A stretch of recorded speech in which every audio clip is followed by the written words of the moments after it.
still, my darling. All is well, my darling. Your anxious heart may as well be stone. Oh, it weighs you down deeper than you know. Yeah, it weighs you down deeper than you know. Be still, my darling. All is well, my darling. Your anxious heart may as well be stone. Oh, it weighs you down deeper than you know. Yeah, it weighs you down deeper than you know. Oh, darling, don't be scared of time changing us both. Death will leave our bodies, but it'll never touch my soul. If you are afraid, well, heavens don't let go. 'Cause darling, I will stay as we grow. Oh.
So you see what I've been telling you.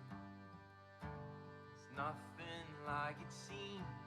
It's what I've been telling you. Oh, you'd learn what I mean if you came.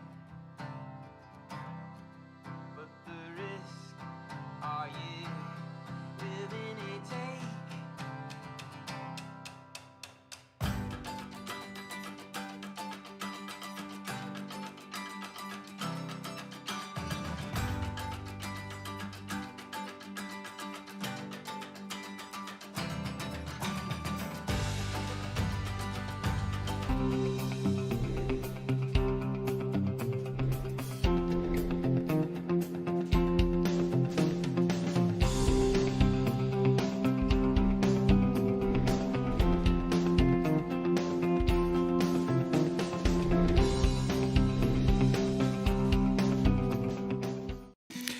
Hey, good morning and welcome to Sojourn Grace Collective, your virtual church experience for this Sunday, April 11th, 2021.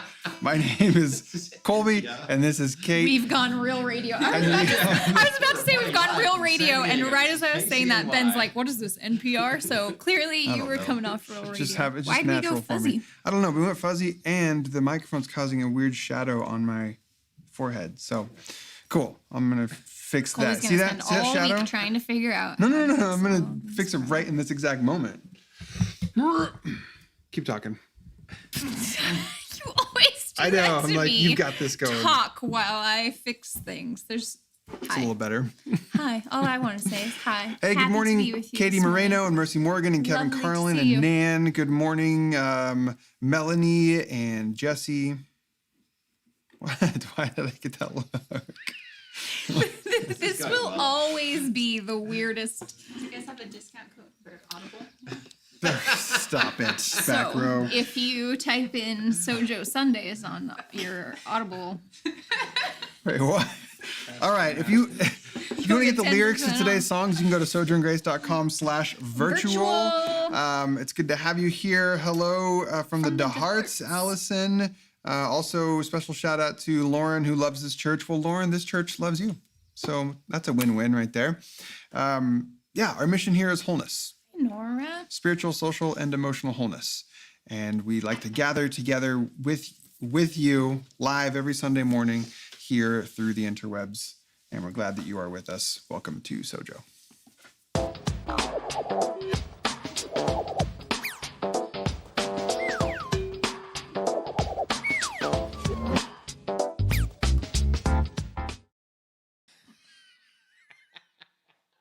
The joke's over, guys. We can sing. 3, 4.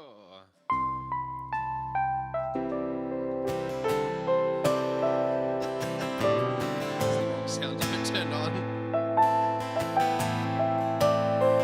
Morning.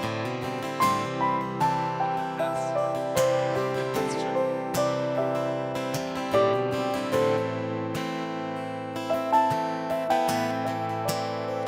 If you're lost and lonely, go and figure out why. Take a trip to your dark side. Go on and have a good cry. 'Cause we're all lonely. We're all lonely together.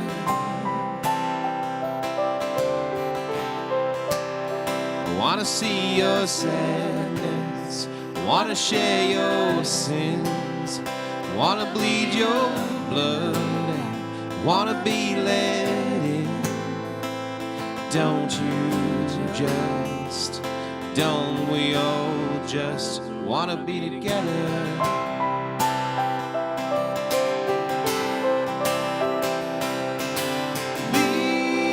Leave what's heavy. What's heavy behind? Leave what's heavy. What's heavy behind? If your face is down, take a look around. Do your fingers move? Do your lungs inflate? Are you tired? Are you weary of the hidden hate you've been holding? Hey, yeah. Did you lose that love? How you never had it? Are you feeling sad 'cause you did a bad thing? Hey, leave what's heavy. What's heavy behind? Leave what's heavy. What's heavy behind?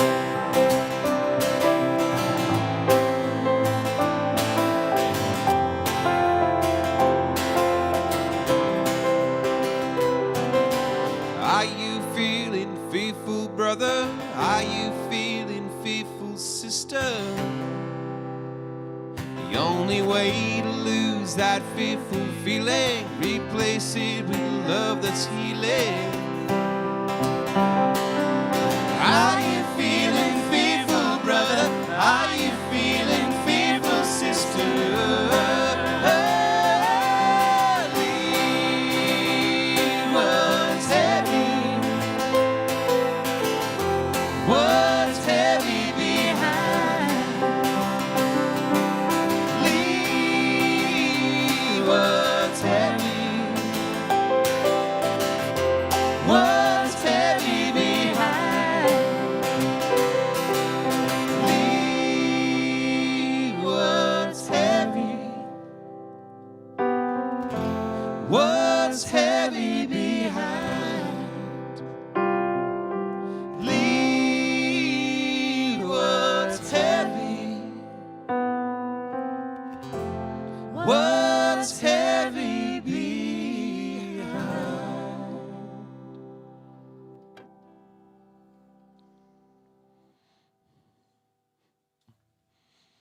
All right, so the reason I'm saying that we get a pass this morning is because the power here in the wide open commons went out last night and didn't come back on until like 8:30 or 8 or something this morning. The and- literal electric power, not like our personal sense. I mean, my power Both was and. definitely diminished as a result of the power going out in the house. Karen and I are both anxious sleepers, so we kept waking up every 5 minutes to like see, is it on yet? Are the lights Because back on that's really important. yet? Yeah, really helpful too. Thank you, body, for that.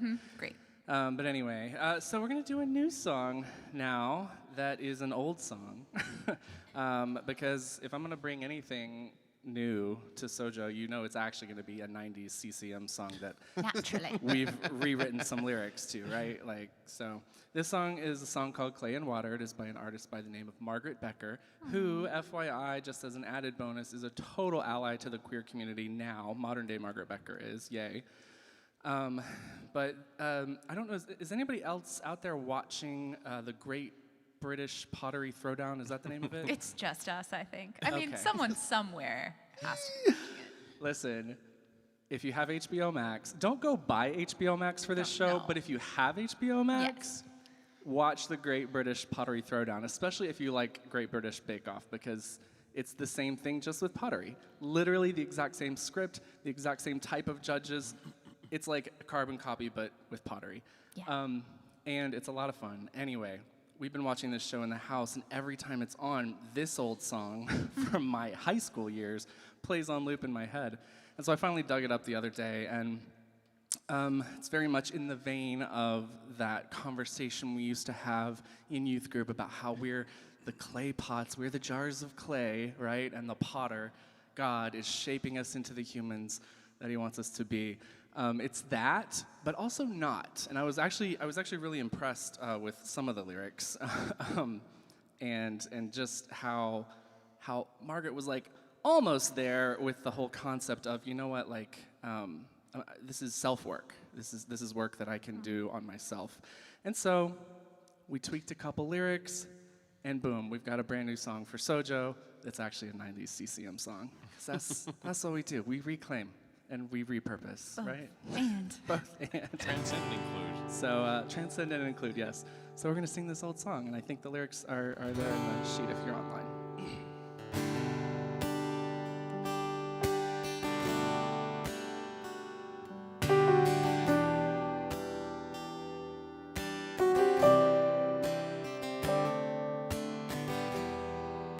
These days are passing over me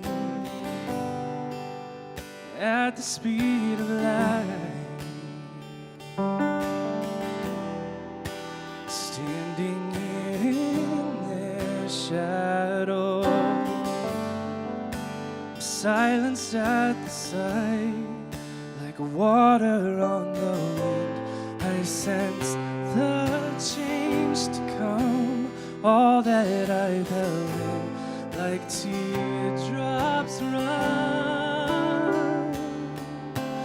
I am clay and I am water, falling forward in this order, while the world spins round so fast. Slowly I'm becoming who I am.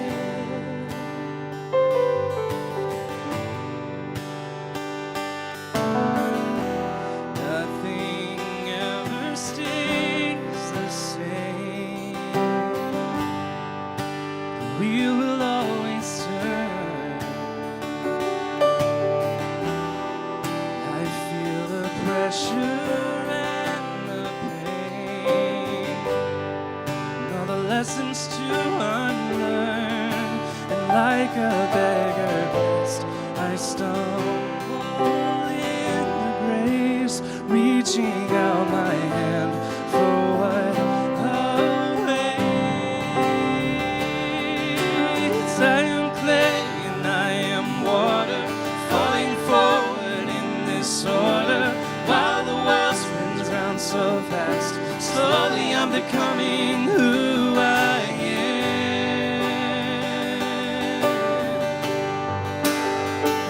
Who I am.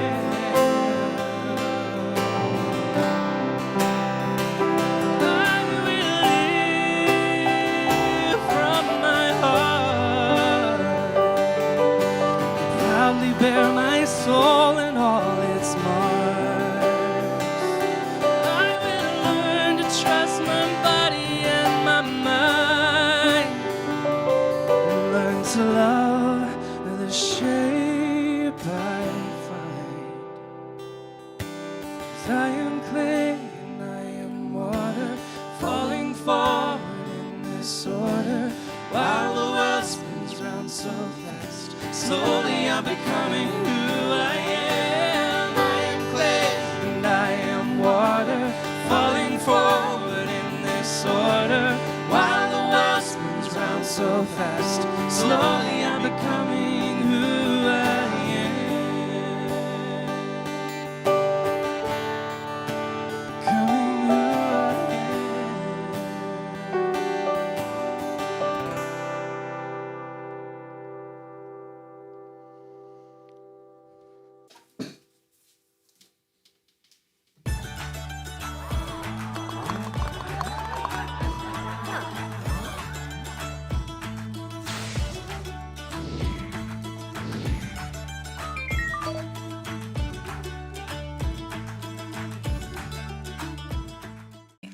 Hello and good morning. Again. Hello and good morning. Welcome to Collective Conversation, Karen. I'm glad you put that buffer in there because it was going to be really awkward for me to walk and try to get. No, yeah, you're June in good. the whole Now it's thing. not awkward at all. No, now it's fine. I don't do awkward. Never. I am impervious to the awk. What's awkward? Awkwardly impervious? Yes, calling it awk is not awkward at all. It's fine. Speaking of awks, we don't have the cards for this. So normally this is the time in our virtual service where we call it Collective Conversation, and it's a chance for you to interact with us and us to interact with you and you to interact with each other. And there are the cards. Which one do you want? This one's often disappointing. I don't like being disappointed. Let's go start with here. the Nan Great. cards. Thanks, Nan. Let's see. Nan, you're great. So we pull these out and we put the question on the screen, we put it to you, and then we converse. We've done that one. I'm doing Kate's system. Kate's backwards. system is hard for anyone other than Kate. I've pulled from both sides now. That's an interesting question. Okay, so let's do you it. want to go there? Yes. Okay, great. Here's the question. Do you believe in angels? I'm not a big fan of the yes or no questions, so let's expand it. Do you believe in angels? Why or why not? This will be exciting. Wouldn't it be fun if I typed, do you believe in angles? Do you believe in angles? I often get Kate's. Yes, angels and angles. Everything is Those are circular hard and to- rounded around here. We have no sharp corners. I see what you did there. Karen, do you believe in angels? Why or why not? I feel as though I cannot have this conversation without crediting Frank Peretti for most of how I picture angels. the darkness. Still, at this point in my life, I still have most of my angel demon ideas came from like This Present Darkness and all of those books. Oh, this present. I said into the darkness. But do I believe in angels? I don't. Maybe. Why not? I believe in lots of things that could be credited to angels. So I'm perfectly comfortable if we want to call angels the force behind the things that I think happen. How's that? It's a real definitive answer, isn't Could it? be ghosts, could be angels. Could be ghosts, could be angels. And you know what? Cool. Either way, I'm here for it. maybe ghosts and angels are the same thing. Yeah. Maybe ghosts and angels are the same thing. Seraphim and Is that the cherubim title and- of today's? Are there different kinds of angels? That's where it gets muddy for me. I don't know about the whole like. There's Mikey. There's Gabe. Do you believe in angels? Do I believe in angels? Yeah. I am open to the possibility that angels are a thing. Yeah. And I'm skeptical that they are what has sort of become popularized through like Renaissance art. So like dressed all in white and glowy. Yeah, I think that is a unhelpful imagery that maybe was helpful for a time, but now it's like that's probably not. What about Roma Downey accurate. and Della Reese? Being touched by an angel. I believe in being touched by an angel more than The I even believe backlighting. in angels. Yeah, I think I don't know. A lot of My believers in the comments. my belief, which I guess even belief is a complicated word, right? Yes. Like, what do we mean by belief? Or Today, because people often ask me, "Do you believe in the Bible?" And I'm like, "I know what you're actually asking, have and one. also I have one. So yes, I Seems believe in real. it. Do you believe in climate change? Do you believe in God? Like all of this is just belief is a complicated thing. So I guess for me is maybe one way to think of belief is choosing to be open to that which you cannot see, and maybe in this way. So do you choose to be open to the possibility that angels are a thing? I like that. say yes. Yeah. And also, I wouldn't be surprised if at the end of it, it was like, yeah, angels weren't real. I No believe in angels. the possibility. I think that's nice. Yeah. I believe in possibility pretty much across the board. Let's see what the people are saying. Wesley does not know. It's a popular answer around here, Wesley. Let's see. Either me or you, Kate. Only one of us can control the mouse at the same time. Kaylee Elizabeth believes in angels.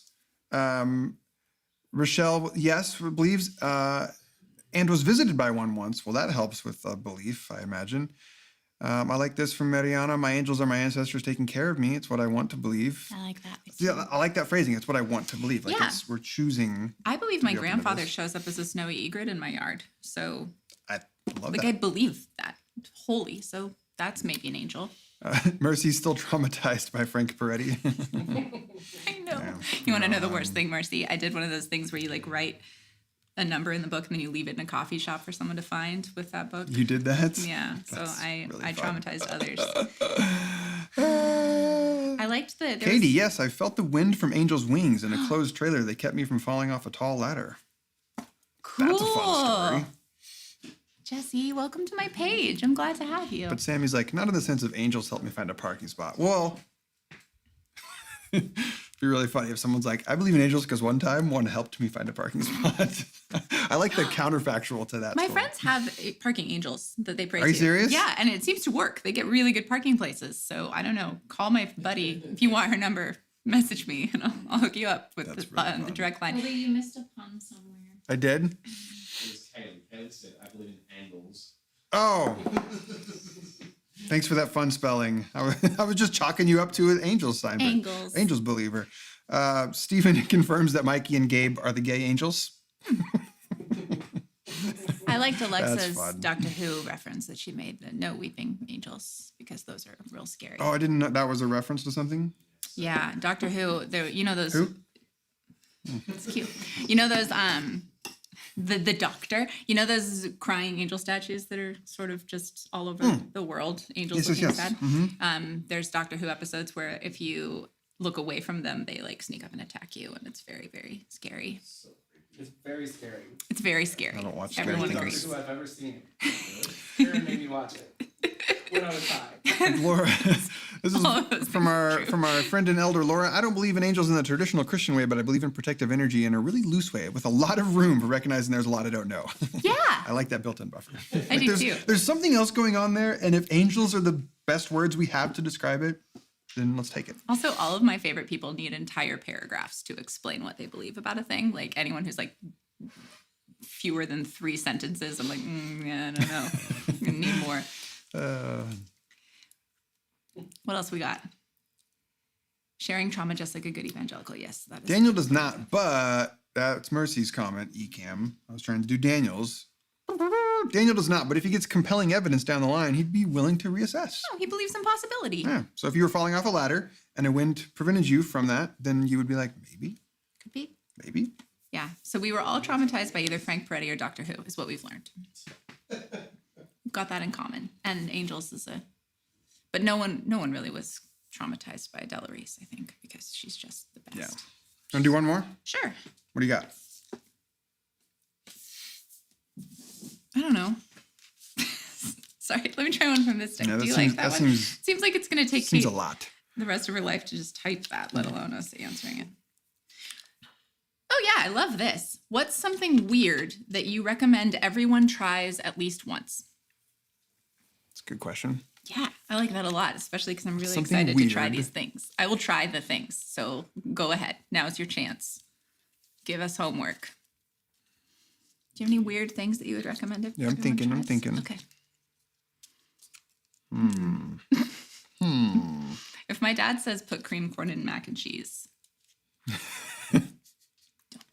Oh yeah, we could go food related. Yeah. In which case, like, if you have a pancake and then you put a layer of sour cream and then you do like a fruit syrup on top, Oh, that is weird. so good. I So don't- good. I will try it, but Okay. I am deeply skeptical. Um, Weird things. Dipping salted French fries in milkshakes. Absolutely. Specifically Wendy's Frosties. French fries do dipped in that. the Wendy's Frosty.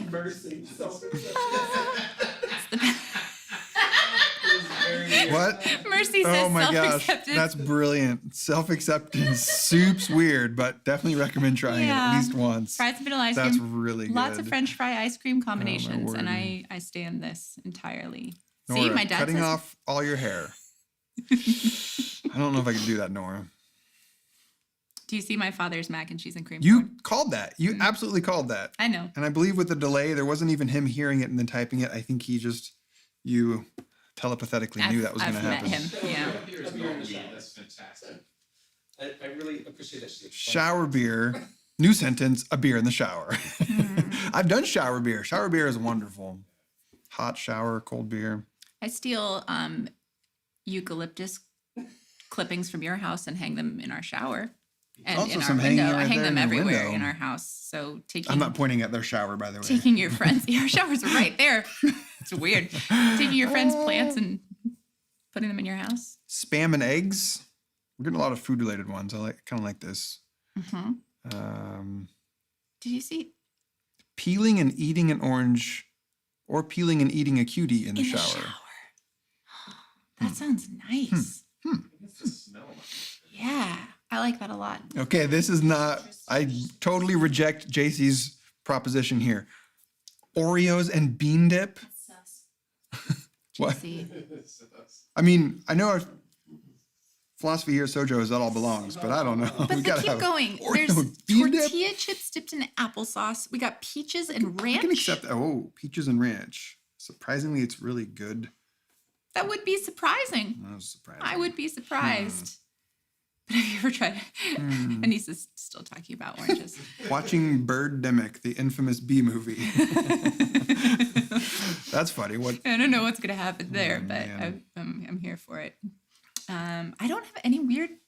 I don't do enough weird things. Maybe that I would- because we're threes, and if we do a thing, we're not going to call it weird. yeah, my God. obviously it's And if just so, I'm not going to admit to somebody that they did the right something that way was to do the weird. thing. So Yeah. everything we do are awesome. Do you have any weird things that we do, Kate? We should throw in there. No, Kate's got no weird things. There's no evidence of us ever doing weird things. Everything we do is normal. It's just done. Yeah. Well, we learned a I lot feel like of. there's one around sleep that's hanging out just at the edge of my consciousness. Really, Yeah. Like, try it. I try getting a whole night of sleep. I'd love to try that. Oh, here's one for people raising small humans. Is when your kids are like babies and they're in that nap stage, when they're napping, just vacuum and make lots of noise. Like let so your they get kids used act. to it? Yes, like don't. I'm not gonna be in the shame business, but I think it was worth it for us to have our kids learn to sleep and nap in context with lots of sound as opposed to silence. Yep, I like that. All right. Well, this has been riveting, as some people pronounce it. Okay, that's a weird thing that you do. That's a weird thing I do You is put the- I pronounce words Put the emphasis on the wrong syllable. in ways that some people Yeah. feel.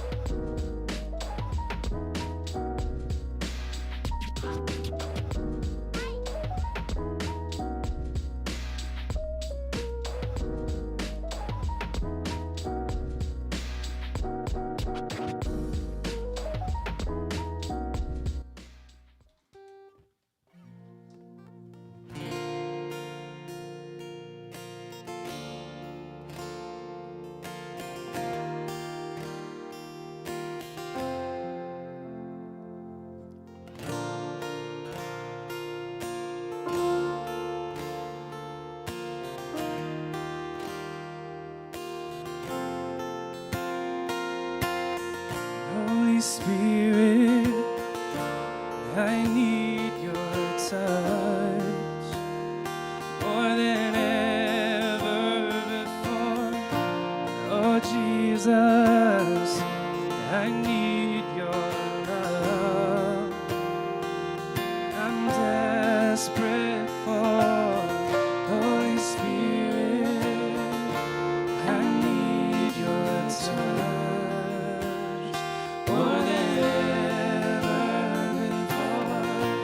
Oh Jesus, I need your love.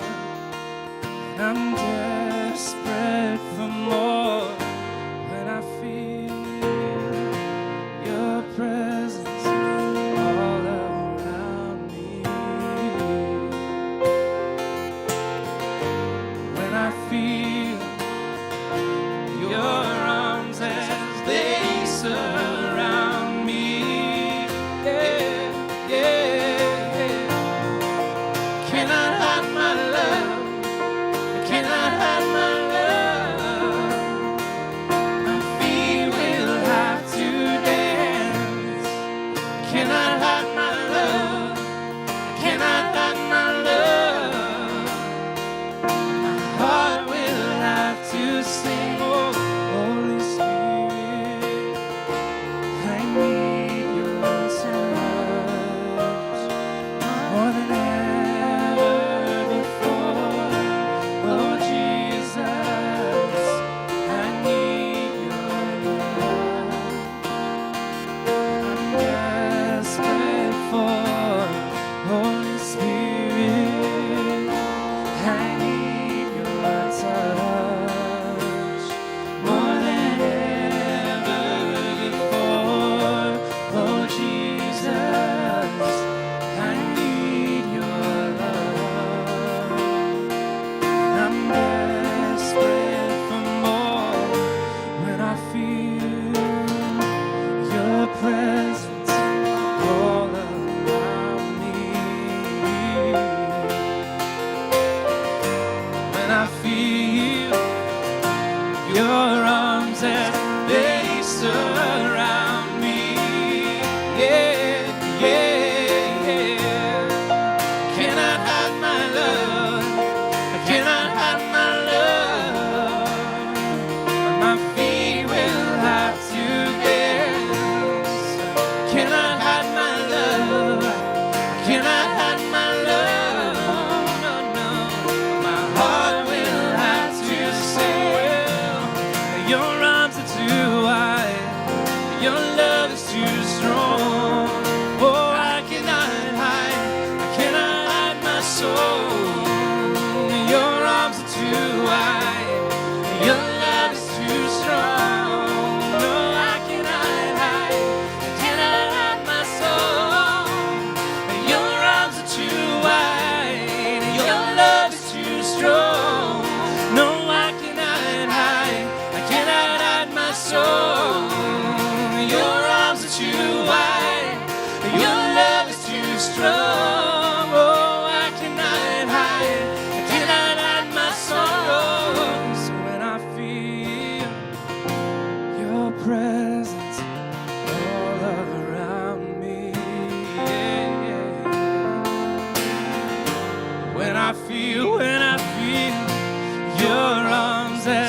grace around me. Yeah, yeah, yeah. I cannot hide my love. I cannot hide my love. Oh, no, no. My feet will have to dance. I cannot hide my love. I cannot hide my love. Oh, no, no. My heart will have to say yes. I cannot hide my love. I cannot hide my love. Oh, no, no. My feet will have to dance. Cannot hide my love. I cannot hide my love. Oh, no, no. My heart will have to say. Gonna have to sing it. Gonna have to dance it.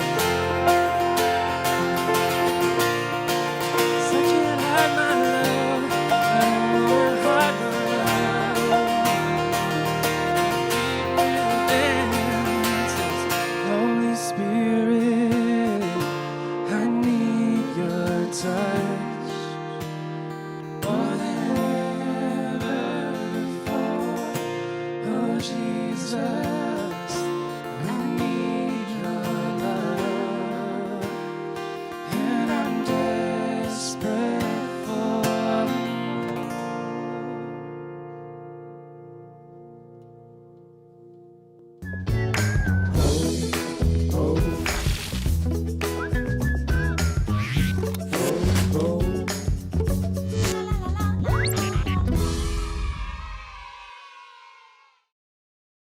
Hi, welcome to Kids Corner.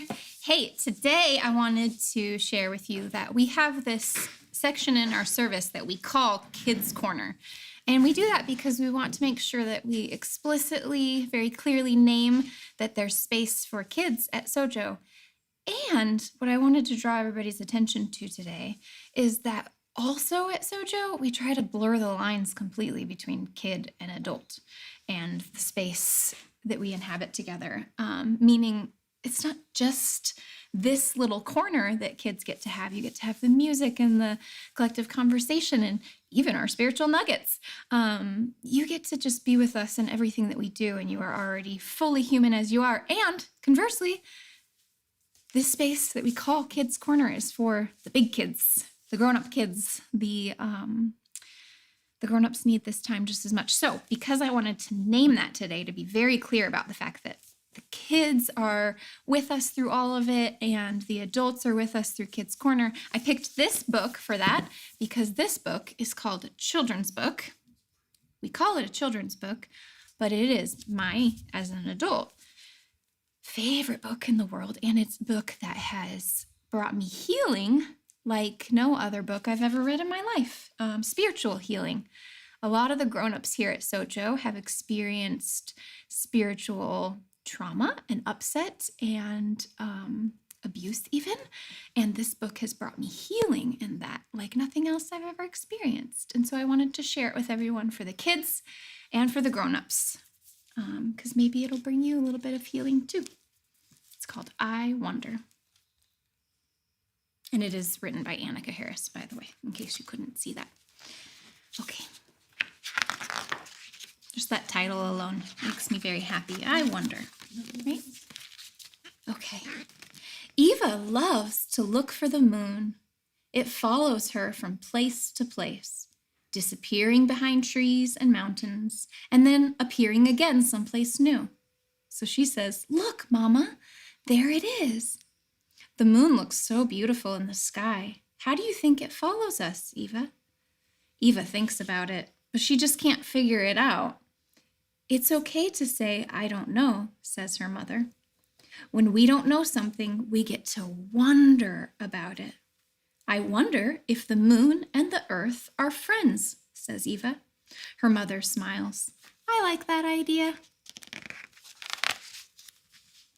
"But, Mama, how does the moon really stay close to us?"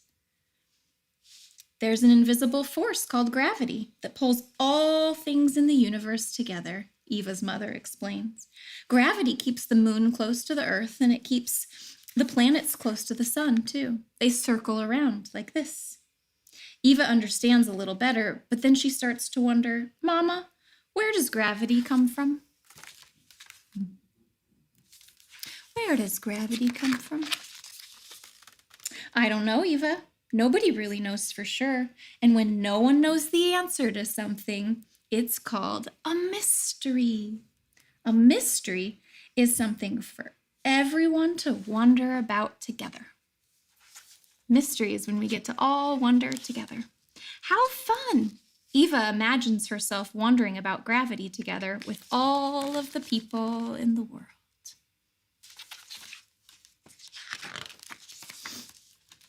Eva watches the moon disappear behind the clouds as she walks, excited to see where it will appear next.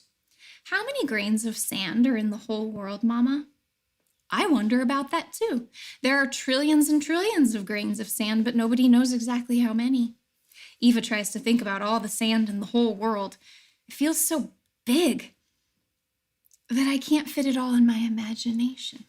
It makes me feel dizzy, like I'm falling. I know what you mean, her mother agrees, and I'm sure other people feel that way too. That's the part that's healing for me, that I'm sure other people feel that way too. Eva walks down another path looking for the moon, and a little orange butterfly appears. Then she notices there are butterflies everywhere. Mama, where did all these butterflies come from? These butterflies have been flying around for a few days, but they started out as little caterpillars, and those caterpillars came from eggs, and those eggs came from other butterflies. There are cycles all around us, with one thing ending and another beginning. Things are always changing. Can you think of other things that change? Clouds and frogs? And me! That's the other part that's really healing for me. We change. We all have cycles, and we change too. I'm just going to show you the pictures on this because they're beautiful. All that light through the trees and the dancing, mother and daughter. Later, Eva wonders, Mama, what was here before all of the butterflies and the frogs and the clouds? Before everything? I don't know, answers her mother. It's another mystery. I like trying to imagine what was here before the beginning of everything. What do you think was here? That's the other healing part. The mama asks the daughter, what do you think? Because she gets to think her own thoughts about this, huh? She thinks about it for a long time, and then she has an idea. You want to know what her idea is about what was here before everything? She says, I wonder if there were feelings. As she walks home, Eva sees the moon again, glowing brightly above the roof of her house. Let's go inside and look for the moon through the window.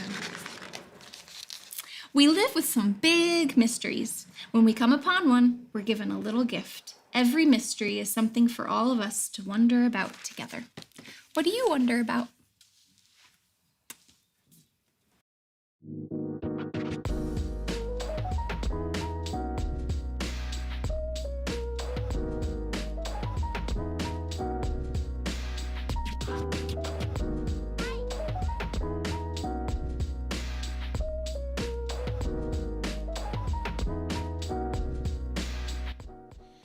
Pretty sure I was that kid as a child. Just every night I'd go to bed and I'd lie in my bed and just think about all of the things I didn't know. Yeah. And just like wonder about them. Have a little mini existential crisis. Kind of, but I also enjoyed it because obviously I'm a 4, so I like the existential crisis. Yep. And then I feel like then adults would come up with like really pat answers for these questions. I'm just like, no, that kind of ruins it. Anyway.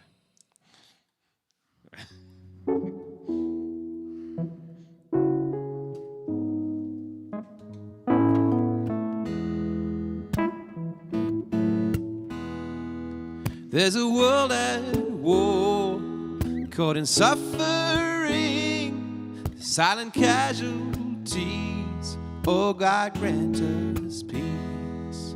In these sleepless nights, I can hardly breathe. Despite brutality, I know that we'll be free.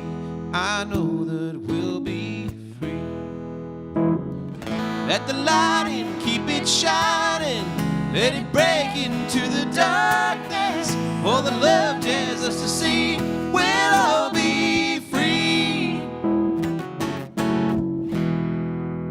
In these desperate times, love will hold us near. Love will join our hands, teach us to have no fear. As we lay our head down, watch their feet. As we see our neighbor, we'll all be free. We'll all be free. Let the light in, keep it shining. Let it break into the darkness. For the love bears us to see, we'll all be free. So let the light in, keep it shining. Let it break into the darkness. For the love bears us to see, we'll all be free. We'll all be free. We'll be free, free. We'll all be free. We'll be free, free. We'll all be free. We'll be free, free. We'll all be free. We'll be free, free. We'll all be free. We'll be free, free. We'll all be free. We are free, free. We'll all be free. Let the light in, keep it shining.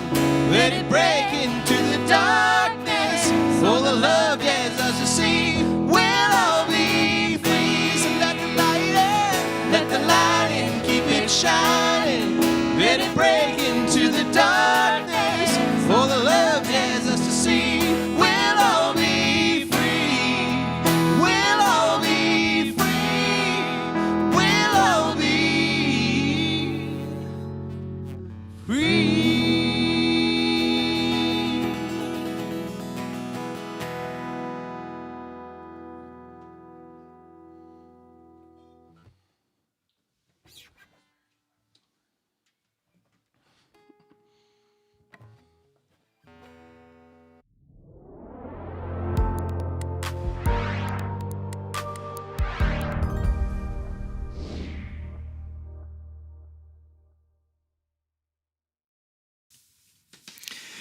All right. I'm really stoked about this morning's spiritual nugget. Yes. Blammo! For those of you who don't know what that was a reference to, maybe we'll just keep it a mystery. I wonder. What does blammo mean? Boundary with social media. Maybe that could be what it is too. All right, let me just get this over here. So, okay, last week was Easter. And last Sunday was Easter. And this past week I was reading in the Gospel of Luke just shortly after the Easter story. And I came across this story, which I've read a number of times, but there was something that really jumped out at me this week that I want to talk about. So this story in Luke chapter 24, just moments after Mary and the other women discover that the tomb is empty, the author of Luke tells a story about these two disciples that were walking down a road, reflecting on all that had just transpired. They were lamenting how they'd cast their hope on Jesus as this long-awaited prophet who might actually free Israel from Roman oppression and restore their people to a state, as we just sang about, free to be led by God and the Torah, not Caesar and the sword. And yet, since a dead Messiah was technically a failed Messiah, evidently they had misplaced their hope. And now, as if to add insult to injury, their fellow disciples reported that the tomb in which Jesus' body had just been laid to rest a couple days ago was now, what, empty? Where their Lord's body should have been, instead contained angelic beings who ask questions like, "Why do you seek the living among the dead?" And so these grieving, confused disciples walked and talked along the road toward a town called Emmaus. Perplexed. Perplexed is not a word. Perplexed is a word. And they might have been perplexed. The jury's out on that. But they were perplexed by these strange and sad events. And then the author of the story writes this. Verse 15. While they were discussing all these things, Jesus himself arrived and joined them on their journey. Which at first blush is pretty awesome, isn't it? I mean, right here in front of their face, was the evidence that they had sought. Like Daniel earlier said, I don't believe in angels, but if I saw one, it would change my mind. Right here in front of their face was the evidence that they had sought, confirming what they had been told, that Jesus was alive again. But then verse 16 says this, they were prevented from recognizing him. They were prevented from recognizing him? When I read this story this week, I was reading it in the CEB translation, the Common English Bible, and this phrasing was really strange to me. They were prevented. What the heck does that mean? Prevented? And by whom or what? So, I do what I often do in these moments. I go to one of my favorite websites. Are you ready? blueletterbible.org. Write that one down. You're going to enjoy it later. I very much doubt that, but two of you out there might enjoy Blue Letter Bible. I kid you not, it's in my favorites tab, y'all. I'm not lying. It's one of my favorites. And I explored the Greek here for a bit in this story. They were prevented from recognizing him. And I found this word that's here translated as prevented is actually the imperfect passive indicative form of the word krateo. Say that with me. Krateo. I don't think you did. Maybe Stephen and Vicky did it, but I don't think anybody else said it. Say it with me. Krateo. All right, the room is with me. Right, Stephen and Vicky, don't you think those are probably the two out there who said it with me? This word krateo, which is literally understood as to hold fast, to seize, to have power. And what the CEB leaves out of their translation is that literally the Greek says their eyes, the two disciples' eyes were krateoed. Their eyes, as the King James says, were holden. Now, as a passive verb, the disciples were having the holding of their eyes done to them. But the storyteller here doesn't give us any indication as to what or who is doing the holding. Something is closing their eyes. Something is preventing them from seeing that it is Jesus right there in front of them. But not just Jesus. I mean, right? Not just Jesus, because in the context of the story, this is a risen from the dead, vindicated against injustice Jesus. In other words, you might say standing right in front of them, yet entirely unseen by their eyes was resurrection, new life, hope, wholeness. All right, let's move away from all this Greek linguistic nerdery for just a minute.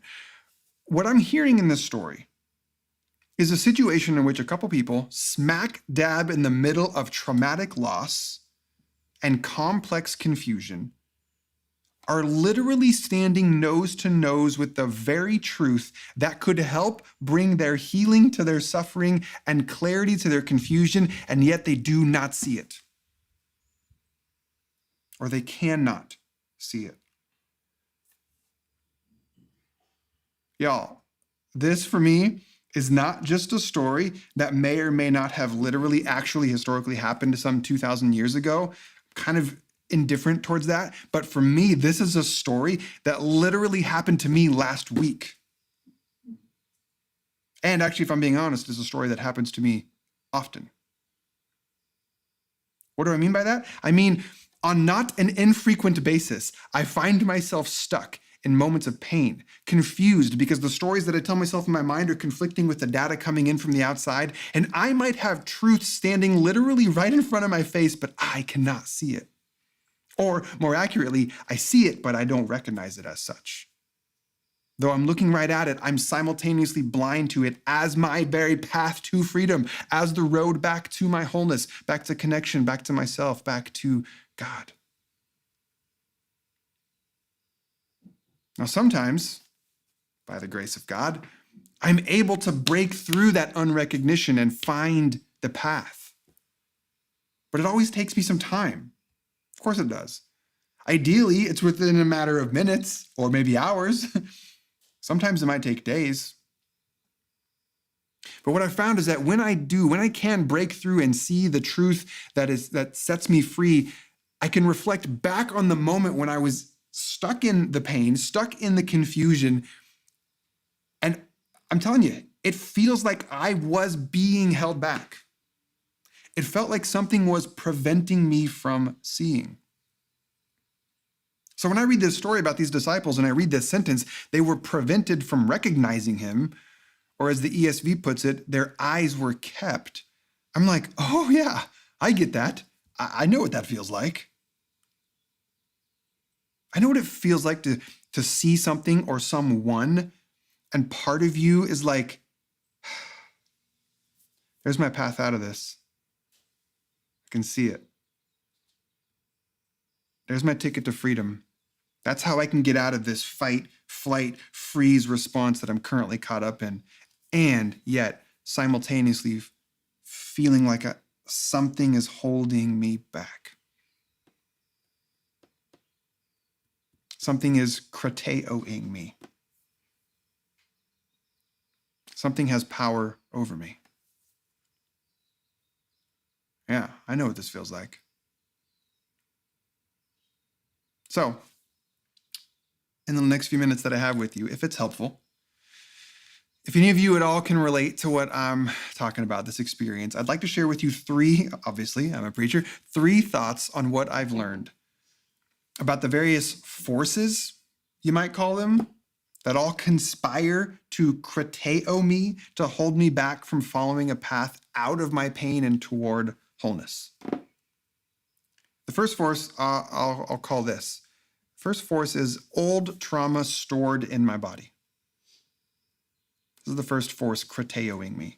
In Peter Levine's seminal work, Waking the Tiger, which my wife introduced me to, I soups recommend, he shares his research from working with patients to help them heal from traumatic experiences. And what he's uncovered is that when we experience, so hang with me here, and I only barely understand this, so I'm passing, like I looked at the back of the math book for the answers, and then I'm telling him to you like I actually know them. But what he's uncovered is that when we experience a traumatic event, which officially traumatic event is just sort of described as a stressful occurrence that is outside the range of usual human experience, and that would be markedly distressing to almost anyone.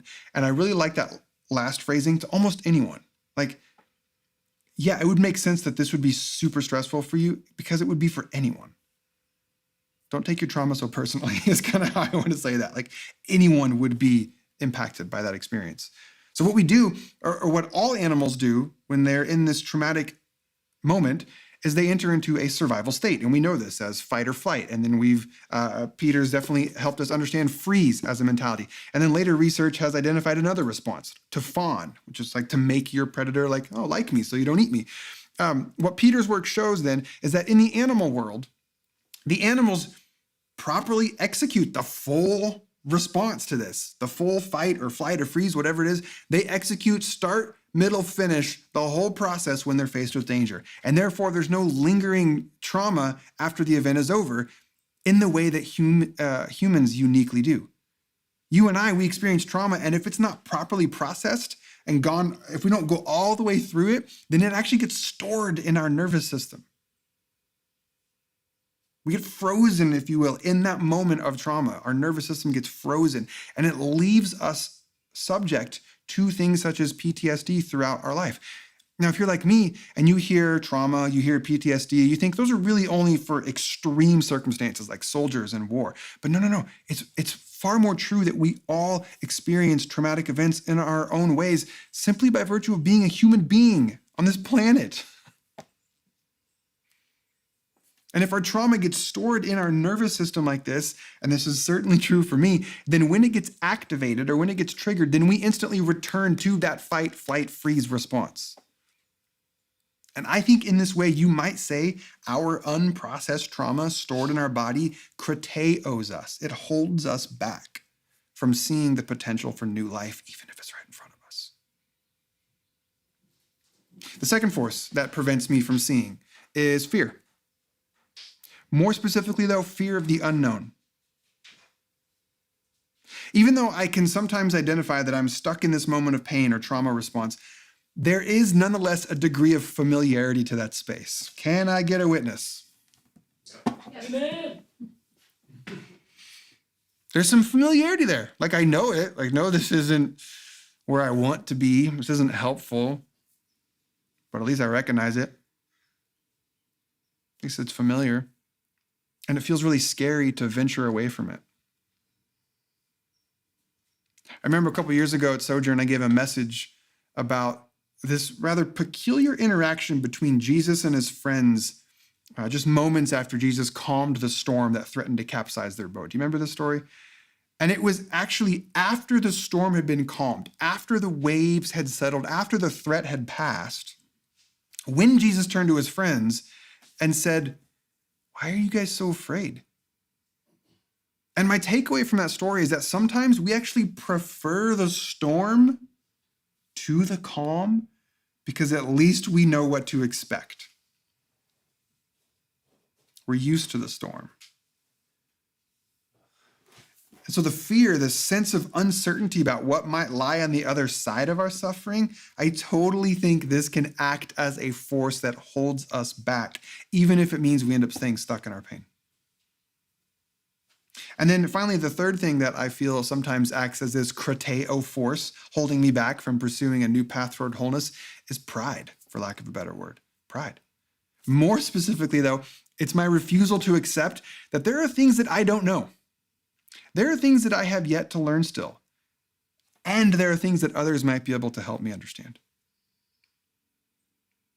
But it's kind of strange because when I'm in a good place, meaning when I'm not on the road to Emmaus, reacting from places of suffering and confusion, I feel like I'm a pretty reasonable guy who knows my limitations and trusts that other people are smarter than me. But then get me in a place of pain, get me in a stressful space where my old trauma is activated, suddenly I'm the smartest person in the room and can't nobody teach me nothing. Which I get it, is understandable from the perspective of the tools that I developed years ago to protect myself. But now those tools are just standing in the way. They're holding me back. They're preventing me from seeing what is true, what is good, and what can lead me back to wholeness. So you've got unprocessed trauma, you've got fear of the unknown, and you've got pride. And for me, these are three interacting phenomenons that absolutely feel like forces holding me back. Which is why when I read this story about the disciples walking that road to Emmaus, spiraling in their pain of losing their teacher, having their dreams for the country be blown up right in front of them, feeling possibly manipulated or misled, and then having all of it stirred up with this absurd report of an empty tomb, this is why when I read, quote, "they were prevented from recognizing him," I just nod my head and go, yeah, that makes sense. That makes sense. So where does that leave us? What might we do? What might you do if you're anything like me and you can relate to these experiences when it feels like these unseen forces are exerting this power over you, preventing you from traveling down what otherwise seems like the obvious path toward connection and wholeness? And I'm actually going to go back to the end of Luke 24 because I think the way that this story plays out, not only does it map on pretty accurately to my own experiences, but I think it also can help us see a couple things that might be universally helpful for overcoming these krateo forces that hold us back. So the first thing is this. When it comes to any trauma that you might have stored in your nervous system, I think part of it, this is a much longer conversation and a much longer process for sure, but I do think that part of the way of dislodging the holding force of that unprocessed trauma is to simply name it. And I say simply as though it is, but often it isn't. But name it, speak it, say it. Like say, this thing happened to me and it hurt and it wasn't okay and it's caused me suffering. If you're like me, you might tend to minimize your trauma. Because again, you compare it to what you think real trauma is.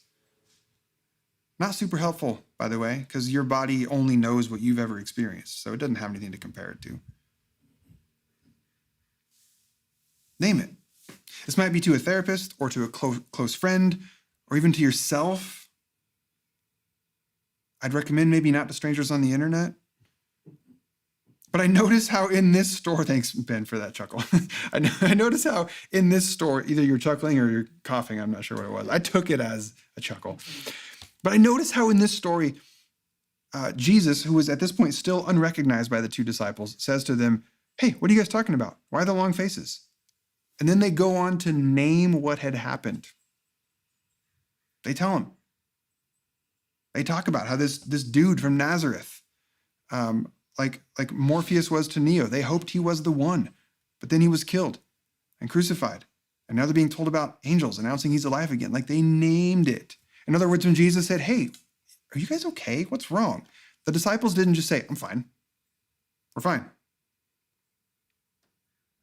No, they named exactly what happened, which I have found helps to pry the fingers apart of our trauma response when it wants to krateo us.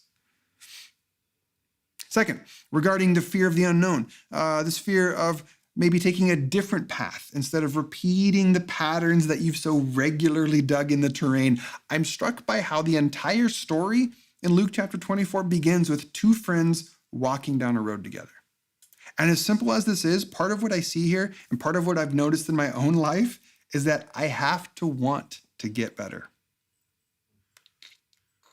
I have to actually want things to change. I have to want to start responding to chaos and suffering differently than I have in the past. It's not just gonna happen. It takes intention, it takes effort, it takes work, it often takes external assistance. So I read about these two guys walking down the road together and talking about all they've been through, and it tells me, at least if nothing else, they desire healing, they desire something to be different. They longed for transformation. Is it scary? Yeah, of course it is. Even though the storms hurt, at least we know what to expect in them. But we're not going to get better. We're not going to break through fear's krateo grip on us if we don't start by wanting it and aiming for it.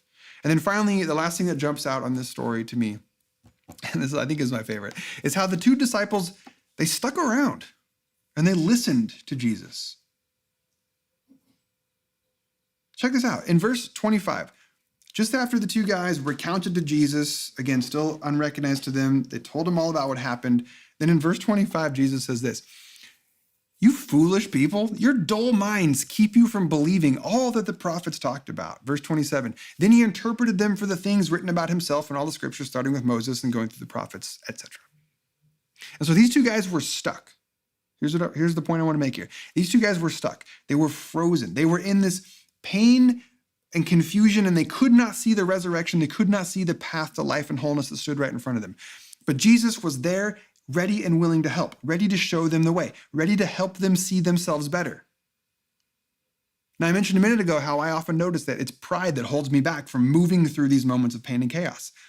I might have people that I know and love standing right in front of me, trying to help me see, but I don't want to hear it. I don't want to believe it. But the trick is this, the invitation, the challenge, is to hang in there and listen. To notice that pride when it starts to show up. For me, it might sound like, oh yeah, I see you there. I see you there. And you know what, Colby? You're a really smart guy in a lot of ways. But right now, buddy, you're in pain and you're scared.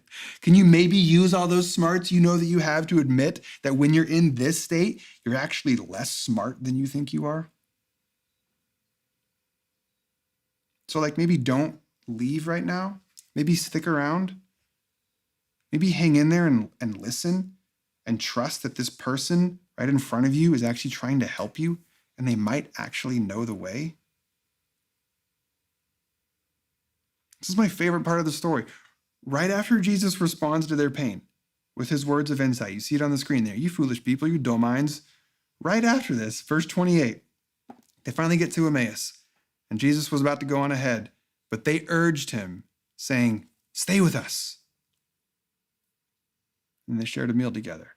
So to recap, in case you missed it, verse 25, Jesus says, "You fools," and the disciples said, "Stay a while."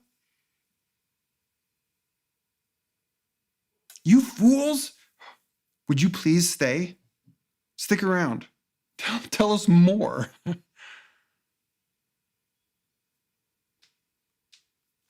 How often do we let the people that we love call us fools? How often do we have the courage, the trust, to stand in our place of discomfort and let people who might just be smarter than us in this moment, in this space, in this context, to not only call us out on our stuff, but also actually be the guides to help us find home again? You fool, stay with me. This for me has been the number one biggest factor to help me navigate those times when I'm scrambling in my pain, when I'm responding from this unprocessed trauma, when I'm confused and I'm scared. And this person, most often than not, is my wife and partner, Kate. When I can stay present long enough to listen, when I choose to not retreat and to shut down or leave, but I stay and I listen. When I receive, I'm telling you, when I do that 10 out of 10 times, I don't exaggerate. I'm all about accuracy in my life. When I do that, when I stay and I listen and I receive, 10 out of times, I find my way back home.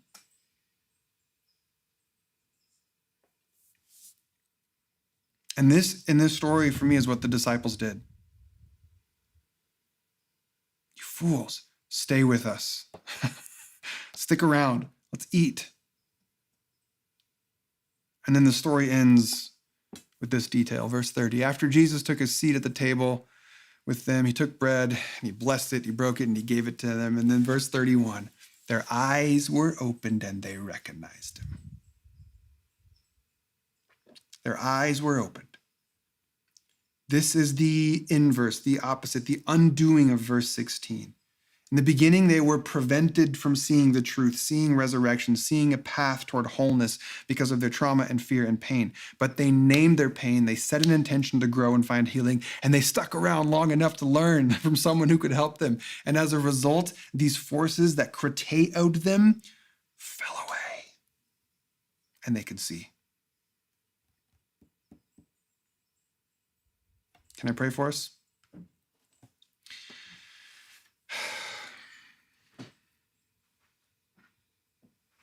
And so, God, may we, like the disciples in this story,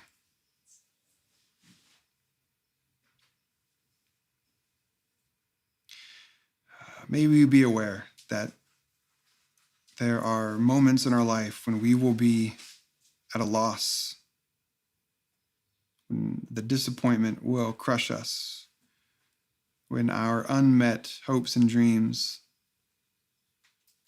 will take the breath out of our lungs. There will be moments when the trauma of our past will sneak up on us in ways we never asked for, never deserved, and yet they're still here. And so may we do our best to name it. May we do our best to say, and I actually want to get better. I want to respond differently. I know it's super scary, but I actually don't want to stay in this storm forever. And God, may we find the courage and the strength to stick around.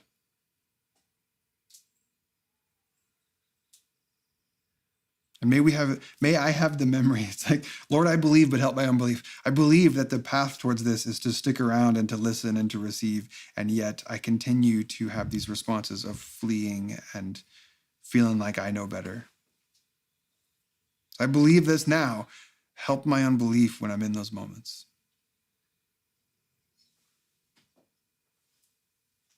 If you're watching this now, if you're listening to this back later, and any of this lands with you, and I pray for you specifically in these ways as well. Amen.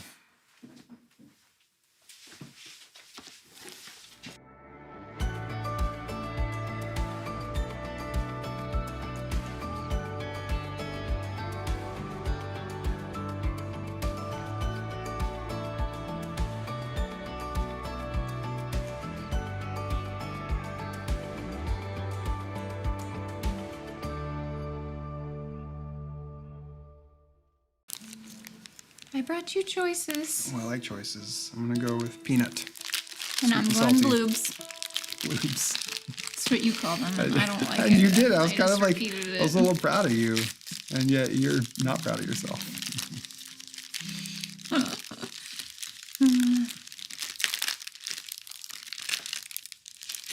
Noisy. These have been in my backpack for a very long time. Longer than 3 days. Longer than 3 days. Yes, way longer. Do you want to take us there? We didn't Oh, talk sure. about I was it. waiting for you. I was just sitting here just waiting. We didn't really I'm talk like, about. Oh, God. Yes. Blammo. Yeah. I'm so glad that we do communion together every week. I personally love anything like physical, tangible to do, and especially after a message like that. Like, I just need something that's going to go into my body, because we were just talking about trauma being stored in our bodies, right? And so is healing. So as we take whatever the fun food item is that we have, let's just remember this week to be mindful of our bodies are what carry around all of this. Yes. Blammo Corteo. All of this. I love Tell it. that to your friends. They'll be real jealous. Now we need t-shirts that say Blammo Corteo. It sounds like a Harry Potter thing. And then we'll be a real cult. Then we will be a real Everyone's cult. hopes. Anyway, bodies. Be good to your body. Your Yes. body is what stores all this. So your body is also the way through. Bring this Take home. care of your body all week. Pizza flavored goldfish crackers and grape juice. I want that right now really bad. I used to love grape juice. I'm talking with my mouth full of candy. I'll stop. That's just gross. If someone else was doing that, I'd be so annoyed. I only laugh because it's true. Very true. I love our church. Mini pancakes topped with fruit and hibiscus. Those sound like really good pancakes. Now is the time to take communion. Blammo away. Yep. Water and Altoids. That doesn't sound very exciting this week, Merce. Yeah. You need better communion. Yeah. Sounds like your week's been hard. I'm not judging, but Take whatever you have for drink, which today for us is this don't have anything. coffee. I might have Are you a little gonna bit get of some? And part of what I like about the ritual of the cup in the story of Jesus' Last Supper is that he said, "This is a new covenant that I give you." Like that old covenant, that old story. So a covenant is like a fancy religious way of saying the way that humans would make agreements with the gods. And the old covenant was this idea that there was separation between humans and gods. And so they had to come up with ways to bridge that gap. And Jesus is like, what if you had a new story?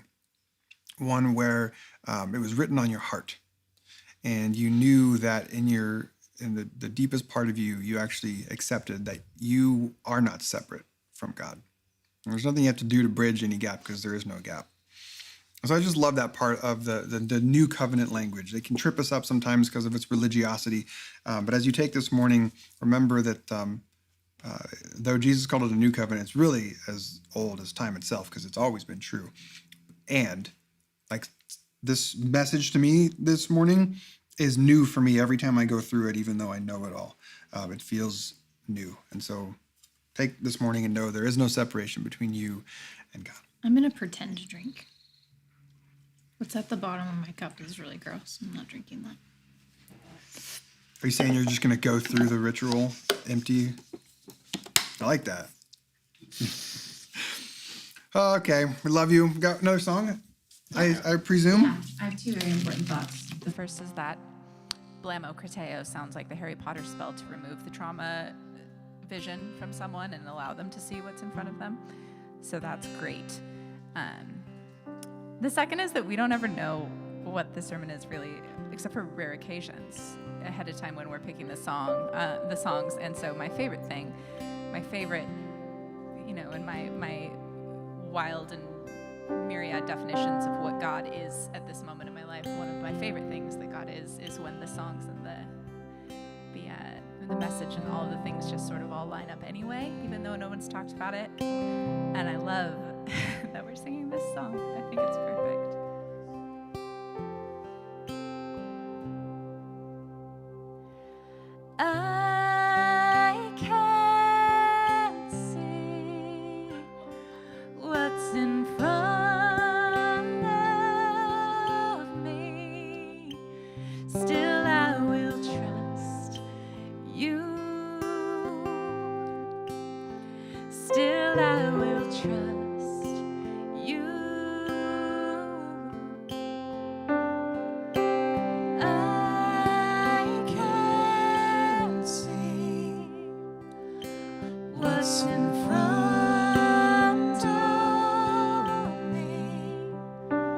Still I will trust you.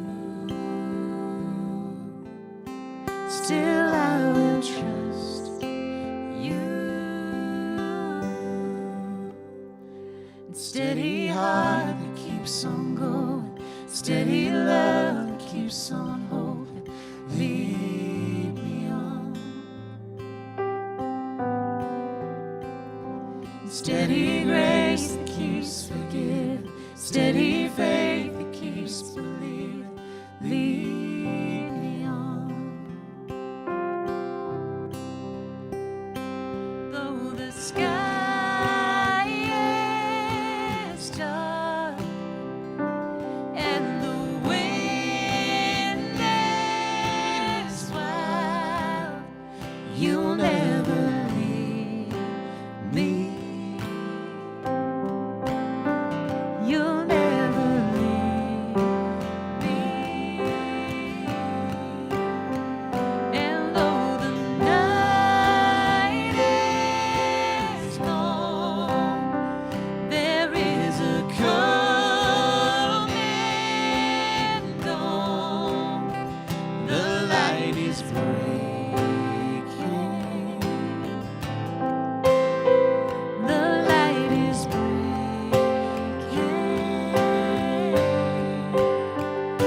Steady heart that keeps on going, steady love that keeps on hoping, lead me on. Steady grace that keeps forgiving, steady faith that keeps believing, lead me on.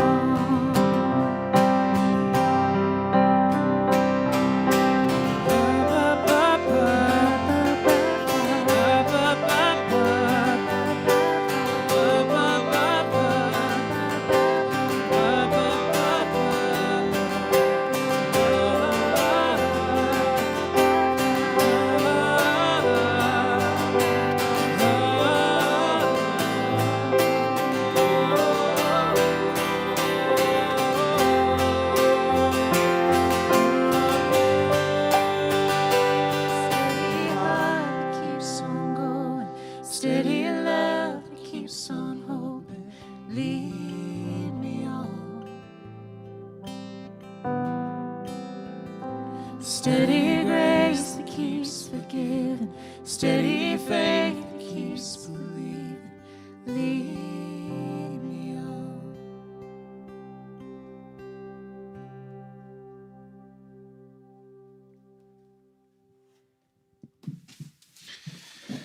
Yeah, good gravy.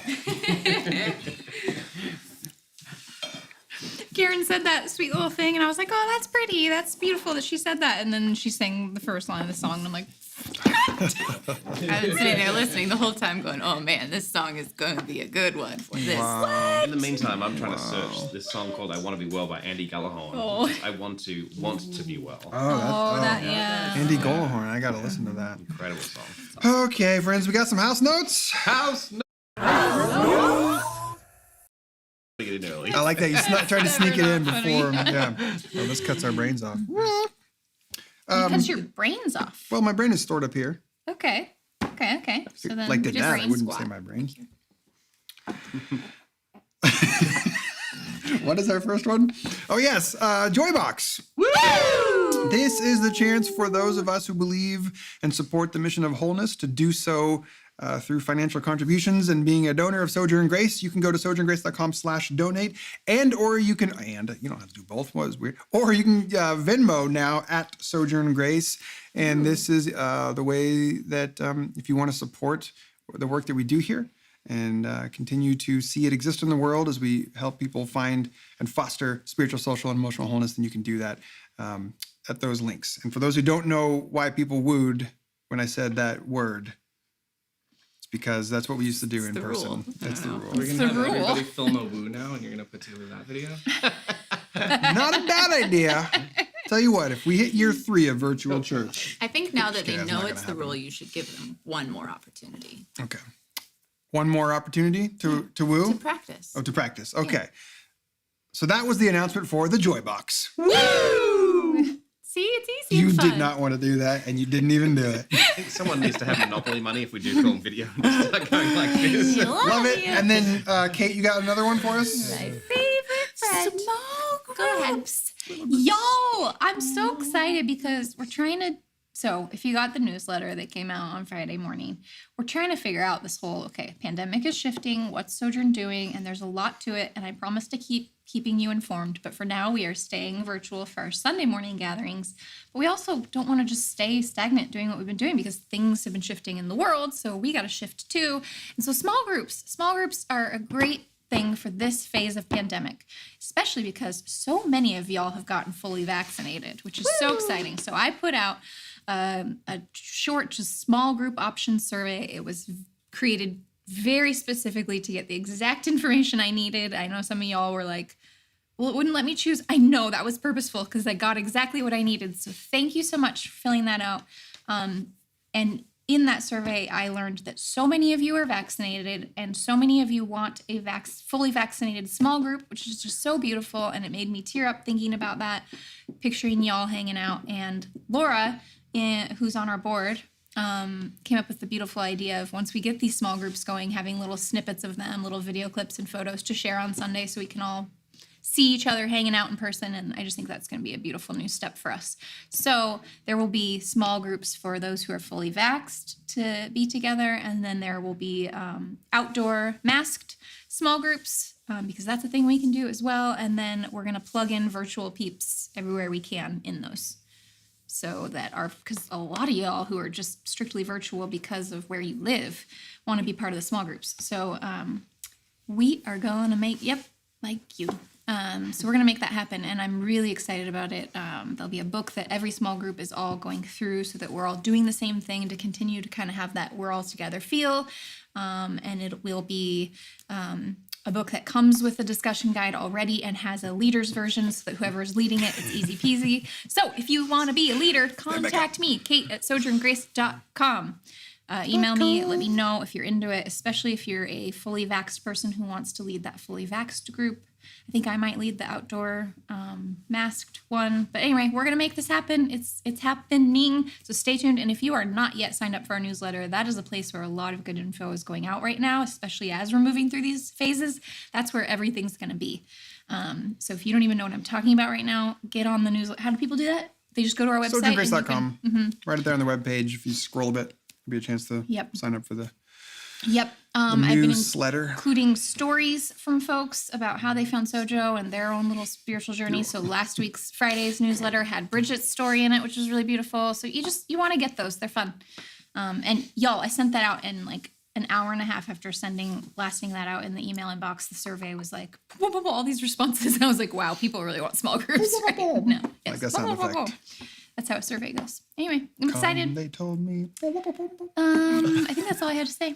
Okay. Is that our last? God.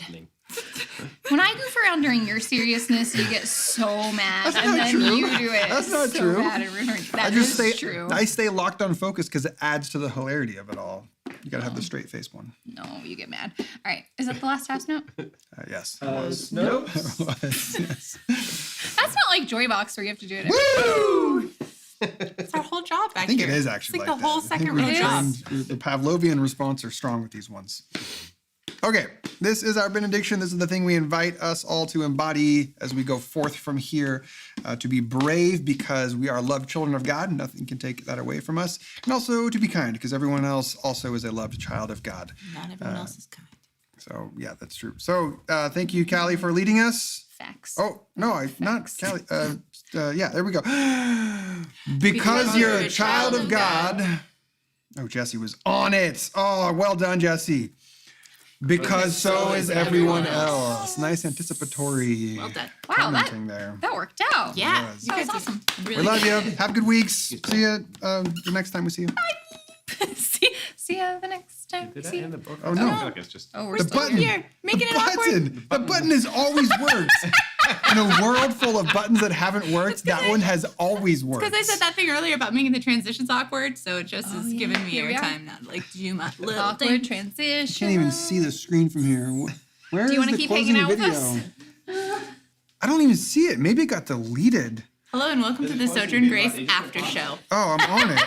After the Sunday service. You The think video you know, is gone. but you have no idea. Nothing at this point. The after show is where Matthew's face gets real close. You can Yeah. see This details. is amazing. Colby takes his mask off and you know what he really looks like. All right. Ooh, I like it. Blamo Creteo! Don't be perplexed. Don't be perplexed. That's perplexing. I am very perplexed. Okay, I'm gonna hit finish now. Okay, great. Maybe we'll fix that by next week.